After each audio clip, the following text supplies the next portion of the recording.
नमस्कार, good morning and back to my YouTube channel back from the jaws of danger. ये देखिए, ये मेरा एक पोस्टर लगा है, उसमें लिखा है back from the jaws of danger.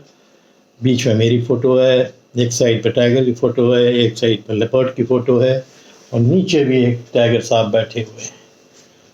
तो अब इससे मैं क्या कर रहा हूँ कि क्योंकि मैं शहर में रह रहा हूँ, मेरे को एक हमारे जानने वाले उन्होंने आइडिया दिया कि Abhijit, you try to create a jungle at your place, क्योंकि आप जंगल तो जा नहीं रहे हो, आप अपनी स्टोरीज यहीं से बोलते रहो।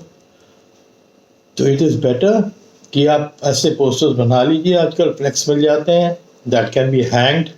इसको हैंग कर देता हूँ, उसमें मैंने 5-6 बना के रखे हुए हैं क्योंकि सब एक सा ना लगे। पहले के यहाँ बैठता था, वहाँ भी अब देखते थे टाइगर्स रहते थे, वो मैंने डोर पे अपने कुछ फ्लेक्स से उनकी कटिंग्स लगाई थी। अब मैंने ये बहुत अच्छी आइडिया मेरे को लगी और मैंने इसको डाल दिया। तो ये मेरे बैकग्राउंड में जंगल की फील भी देते रहेंगे, आप लोग की तरफ देखते भी रहेंगे, आप लोग अटेंटिव भी रहेंगे और मेरे को भी मज़ा आएगा कि मैं जंगल में बैठ के कोई स्टोरी बता रहा हूँ। एनीवे, आज की जो स्टोरी है ना, this is paranormal, not about me, मेरे बारे में नहीं है। मेरे जानने वाले थे एक नवाब साहब, ही वॉज अ हंटर, अपने टाइम पे बड़े रिनाउंड हंटर थे। उनकी कहानी है, वो उनकी सिस्टर रहती थी थोड़ा सा इंटीरियर में, दरी उत्तर प्रदेश में। तो अपनी सिस्टर से मिलने गए थे उनके गांव। तो जो अपनी गाड़ी वाड़ी लेके वो जब भी जाते थे तो अपनी बंदूक एक दो लोग उनके जो सेवक जाया करते थे। और ये लोग पहुँचे तो अपना खाना आना सर्व हुआ। शाम को पहुँचे थे, जब ये डिनर कर रहे थे तो जो उनकी सिस्टर का खानसामा था वो बड़े अच्छा कुक था, खाना बहुत अच्छा बनाता था।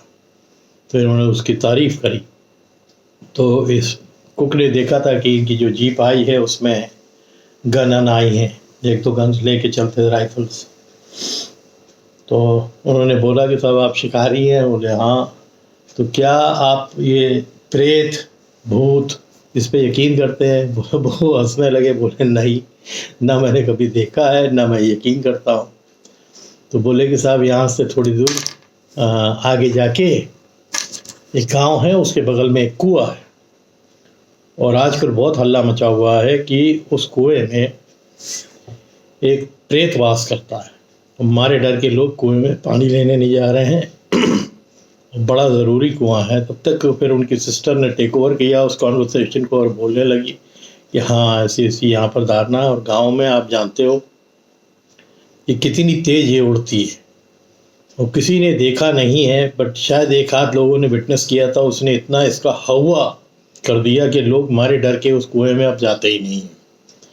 और उस कुआं में जैसे होता है ना, वो उनका जो उसको अब मेरे को मालूम नहीं है आप क्या बोलते हो, जो पहिया होता है जिससे आप रस्सी नीचे डालते हो फिर बाल्टी से पानी खींचते हो।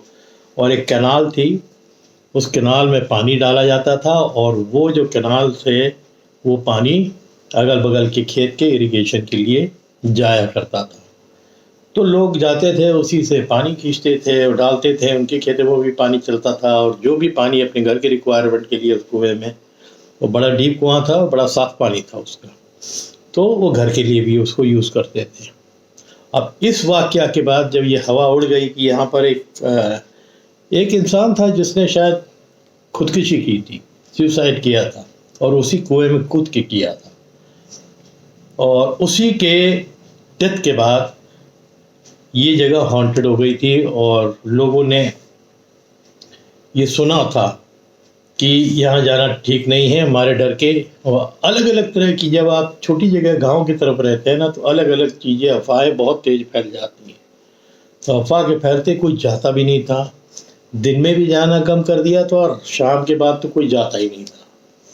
और अक्सर जो लोग बोलते थे कि वो जो उनको कुछ आवाज़ें सुनाई देती थी, वो तब सुनाई देती थी कि जब अंधेरा हो जाता था।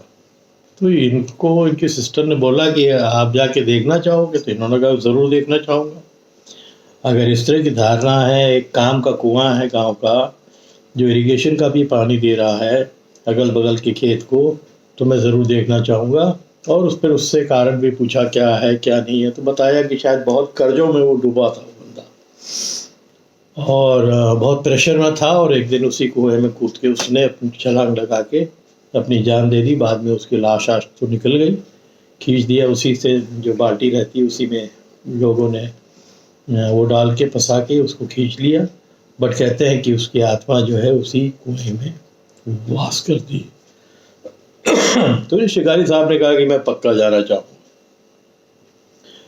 शाम को अपना चाय या जो भी चाय बिस्किट खा के ये निकले और कुएं को थोड़ा इंस्पेक्ट किया और जब अंधेरा हो गया एक किनारे जाके बैठ गए। और जितने लोग उनके साथ आए थे उन सबको उन्होंने बोला कि आप लोग जाइए, मैं देख लूँगा। तो उनकी सिस्टर ने बोला भी था जब वो निकल रहे थे कि आपको डर तो नहीं लगेगा। बोले मैं देखिए, नॉर्मली जो शिकारी प्रवृत्ति का आदमी होता है ना, जो हंटर होता है, वो जल्दी डरता नहीं, वरना हंटर ना बने। हंटर वही बन सकता है जो मजबूत हो दिल से, क्योंकि जंगल के अंदर जा रहा है, बड़े बड़े जानवरों को टैकल करने जा रहा है।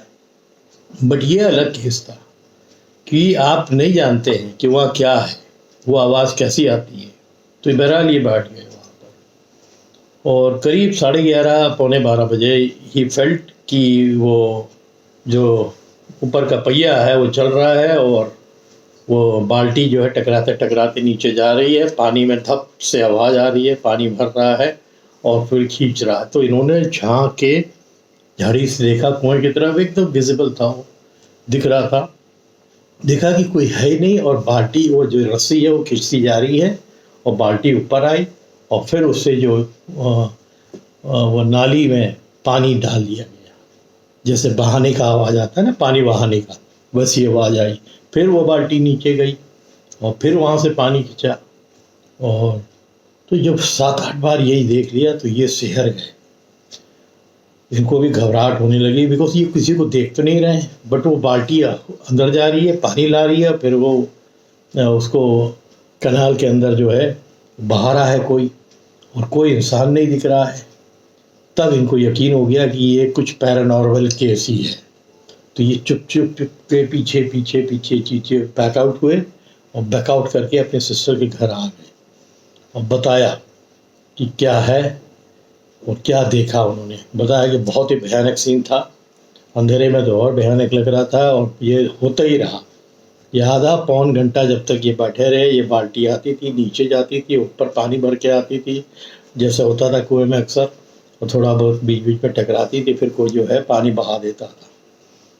और जिसने सुसाइड किया था उसके अगल बगल के जो खेत थे, जो इरिगेशन के लिए पानी जाता था, उसी आदमी के थे।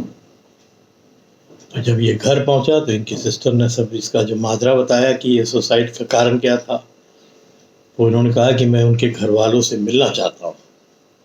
और बहुत ही भयानक मंजर था। बोला था मैं अगले दिन भी जाके एक बार फिर देखूंगा, हो सकता है मेरे को कुछ दिखे। बट दिन में जिस आदमी ने सुसाइड किया था उनके घर वालों से मिले, उनका कारण पूछा और बहुत दयनीय हालत में उनकी परिवार था।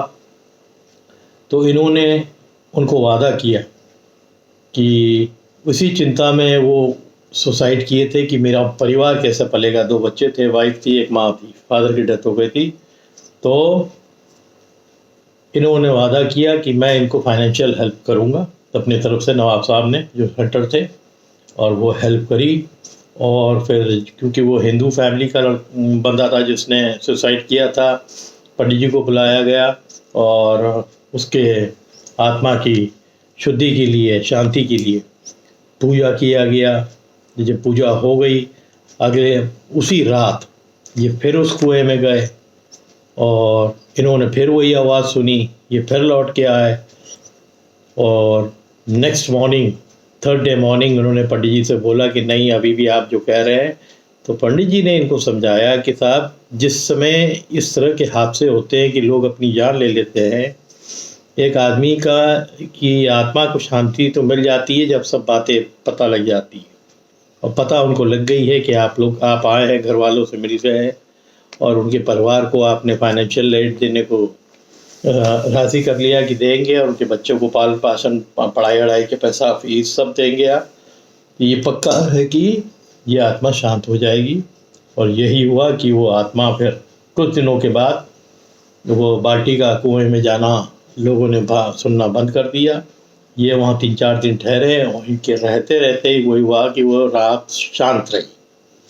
तो एक हंटर खाली शिकार करने नहीं जाता है, बड़े सैक्रिफाइसेस उसको करने पड़ते हैं। इस कहानी में एक यही मिसाल है कि नवाब साहब ने एक प्रॉब्लम सॉल्व करी एक फैमिली की और सॉल्यूशन दिया उसको कि इसको आप कैसे शांत कर सकते हैं, उस आत्मा को कैसे शांति मिल सकती है। तो जब उनको शांति हो गई और वो चीज़ दिखना बंद हो गई, तब फिर गांव के लोगों को यकीन हुआ धीरे धीरे, और उन्हीं के रहते रहते उन्होंने अपने सामने एक तो पहले ये बोल दिया था कि जो भी काम करना आप दिन में करिए, रात को लोग थोड़ा सा अवॉइड करिए, बिकॉज वो भी श्योर नहीं थे कि इसकी एक्टिविटीज़ क्या रहती है उनको। अब मैं अगर जा रहा हूँ, इस तरह का कोई केस हो रहा है जंगल में, तो मैं चला तो जाऊँगा, पर मेरे को भी उसकी कोई नॉलेज नहीं है।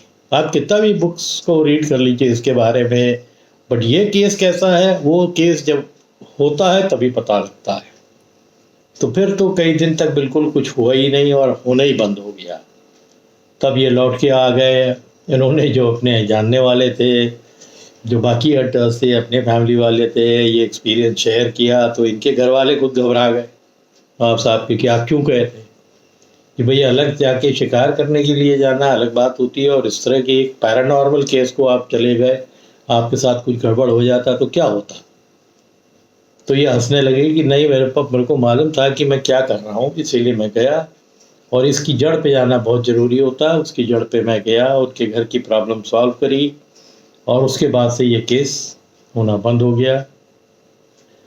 बट मैं ये सोचता हूँ कि अगर मैं उनकी जगह होता, मैं नॉर्मली ये सब चीज़ मानता तो बिल्कुल नहीं हूँ। हालांकि मैंने बताया मेरे साथ एक बार पहले हुआ है कि दो केसेस हुए हैं। एक बार मैं फॉरेस्ट गेस्ट हाउस में था, तब वो आवाज़ आती थी, मैं फादर को बुला के भी लाया था उन्होंने मेरे को टाल के सुला दिया। और एक बार उत्तराखंड में हुआ था कि मैं रात को वर्ल्ड कप फाइनल रात में लेट नाइट देख के आ रहा था साताल में, और अपने गेस्ट हाउस में आ रहा था, तो मेरे को लगा कि कोई जो है जो लेक के किनारे जो वो बने रहते हैं बैठने के लिए, उसमें कोई बैठा हुआ है। बट जैसे मेरी तो हालत ख़राब हो गई, तो मैं जैसे जैसे उसके पास जाना है, and I to pass that way, फिर ऊपर चढ़ के अपने कमरे की तरफ जाना था। बट जब मैं उस तरफ गया तो देयर वाज नो वन। तो साफ लग रहा था तो कोई एक बड़ा गाउन पहने हुए बैठा हुआ है। तो मेरे को तो बहुत डर लगा, मैं तो सच बता रहा हूँ, क्योंकि एक बंदा बैठा हुआ है, आप जैसे नज़दीक जाते हो, ही इज़ नॉट देयर। तो ये क्या है? यही केसेस होते हैं पैरानॉर्मल की है। और फिर अगले दिन जब मैंने बोट वाले और दुकानदारों से बताया अपना, क्योंकि मेरे को सब जानते थे क्रिकेट की वजह से, तो उन्होंने बोला हाँ साहब, एक पादरी साहब है जिन्होंने हैंग कर लिया था सामने, आगे जाके एक चर्च था, उसी में हैंग कर लिया था। और उनकी आत्मा कभी कभी कुछ ही लोगों को दिखती है, और आपको दिख गई। हमने कहा दिख नहीं गई, मेरे को दुखी कर दिया, डरा दिया तो इस तरह के केसेस बहुत कम हुए हैं मेरे साथ, तो मैं भी बहुत ज़्यादा यकीन नहीं करता हूँ। और ये हंटर साहब ने भी ऐसे ही एक्सपीरियंस किया था, और जब वो कहानी बता रहे थे, मैं आपको सही बता रहा, मेरे गूज बम्स रोंगटे खड़े हो रहे थे सुन के। मैं उनको फील नहीं करने दिया था, जैसे ये फुल स्लीव पहना हुआ हूँ, बट अंदर तो हम जान रहे हैं ना कि हमारी हालत ख़राब हो रही है। क्योंकि वो उस स्टोरी के अंदर जो कंटेंट उन्होंने बताया कि बाल्टी का नीचे जाना और ऊपर खाना, बड़ा भयानक था। जो भी आदमी उस सीन को अगर विटनेस करता कि बगैर किसी इंसान की बाल्टी नीचे जा रही है, खींच रही है और फिर पानी फेंक रहा है, वो खतरनाक सीन था। उम्मीद करता हूँ कि ये वीडियो आप लोगों को पसंद आएगा। पैरानॉर्मल है, और इस तरह के बहुत से वाक़े और भी शायद मेरे को पता लगेगा। आज ही मेरा एक सब्सक्राइबर है, उन्होंने मेरे को बोला कि मेरा एड्रेस भेजने के लिए, कि वो किताब लिख रहे हैं किताब, and he wants to send that book to me. मालूम है कि मैंने अकील फ़ारूकी साहब की किताब जो कॉर्बेट के ऊपर थी, डिकाला के ऊपर थी, वो पढ़ी थी। तो ऐसे बहुत से लोग, मैंने आपसे बताया था ना, कि जुड़ रहे हैं, और वो चाहते हैं कि मैं बोलूं, उन कहानियों को आप लोग तक पहुंचाऊं। तो अगर आएगा, ऐसा होता है तो मैं ज़रूर पहुंचाऊंगा। कुछ इंटरेस्टिंग स्टोरीज होगी तो पहुंचाऊंगा। बाकी मेरे भी बहुत कंटेंट्स हैं, आप लोग से एक ही निवेदन है, रिक्वेस्ट है कि आप प्लीज़ इसमें और लोगों को जोड़िए और ख़ास कर कमेंट करिए। कमेंट करने से मैं बहुत इनकरेज होता हूँ और बहुत सी स्टोरीज़ आपको फिर जंगल की भी दूँगा। ठीक है? तो आप लोग बहुत हेल्दी रहिए और तगड़े से रहिए।